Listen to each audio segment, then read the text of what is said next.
Miss Mojo, vous avez 2 passions. Enfin, j'en avais une principale. Enfin, vous en avez peut-être 3. Hein. Ouais, j'en ai plusieurs, mais on va en parler de 2 majoritairement, le cinéma et le tarot de Marseille. Alors, le cinéma, vous faites des études, vous êtes doctorante Je suis docteur. Docteur sur un sujet particulier? Sur le vide au cinéma. Le vide au cinéma? Oui. On n'est pas loin de la tarologie, alors. Ça, il peut avoir un côté spirituel, effectivement, dans l'utilisation du vide au cinéma, c'est vrai. Et puis, personnellement, vous avez une chaîne YouTube? Effectivement. Parce que c'est là que ça se passe. Actuellement, c'est vrai. Hein. Mais moi-même, c'est étonnant. J'ai fait ça vraiment... Vous tirez les cartes, alors? Voilà, comment vous faites? J'ai fait ça parce que je me suis beaucoup plus jeune intéressée à la Kabbale. Et les 22 lettres de l'alphabet hébreu correspondent aux 22 arcanes du tarot de Marseille, les majeurs. Et puis, une chose en entraînant une autre, je trouve que assembler des images pour en tirer une petite histoire, ça ressemble à de l'analyse filmique. C'est juste moi qui m'occupe de faire le montage et de raconter. Je suis la voix off, on va dire. Alors, comment relier la tarologie et le cinéma, et comment faire une émission de radio de tarologie? Oui, parce que mes taroscopes ne sont pas du tout en relation avec le cinéma sur YouTube, mais dans le cadre de l'émission aujourd'hui actuelle, je me suis dit qu'en fait, à chaque fois que je voyais une des cartes, j'ai une histoire, un personnage, un protagoniste qui s'est retrouvé dans cette situation et qui fait écho à la carte et qui pouvait donc être imagé comme ça par des extraits de films ou des situations. Les horoscopes ciné-tarot par Miss Mojo. Scorpion, 6 de coupe renversé. Le 6 de coupe renversé qui vient nous donner la couleur de ce qui vous attend pour ce mois de novembre vous invite à tirer un trait sur le passé. Le temps des remémorations nostalgiques est révolu.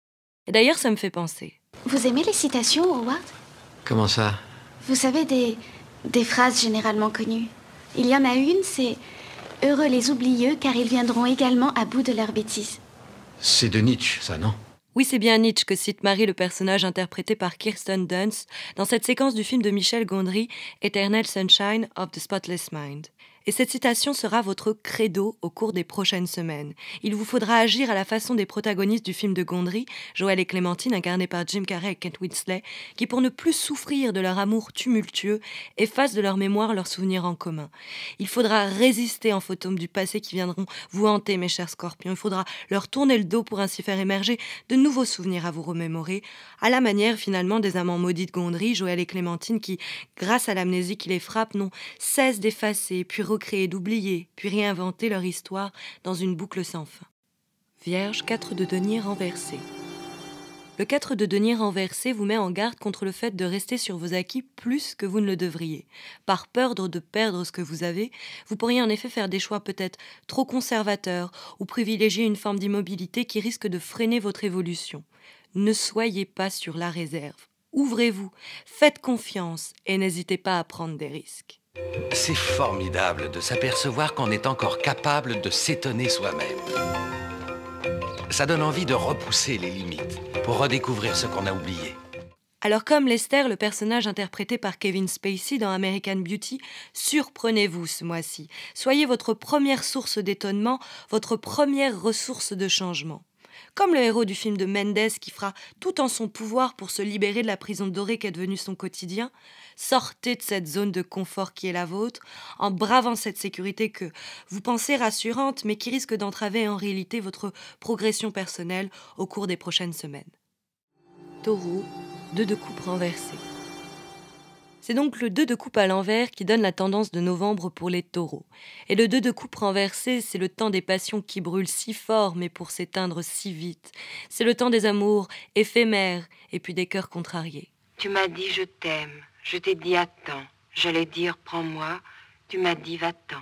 Ici, Jeanne Moreau résume si bien dans cet extrait du film de Truffaut, Jules et Jim, la danse sempiternelle des enamourés qui poursuivent celles et ceux qui les fuient, lancés eux-mêmes aux trousses de ceux qui les ont éconduits, sinon abandonnés. Car le 2 de coupe renversé, c'est également la fin des temps, du temps passé à deux. Et vous voilà alors à la croisée des chemins, au carrefour des associations qui se terminent et puis des liens qui se rompent, sur un air de chanson, un refrain qui vous est si familier. On s'est connus, on s'est reconnus, on s'est perdu de vue, on s'est reperdu de vue, on s'est retrouvés, on s'est réchauffé, puis on s'est séparés. Et si chacun pour soi repart dans le tourbillon de la vie, ne vous inquiétez pas. Vous ne tarderez sans doute pas à retrouver un nouveau cœur à réchauffer pour ainsi continuer à tourner, tous les deux enlacés.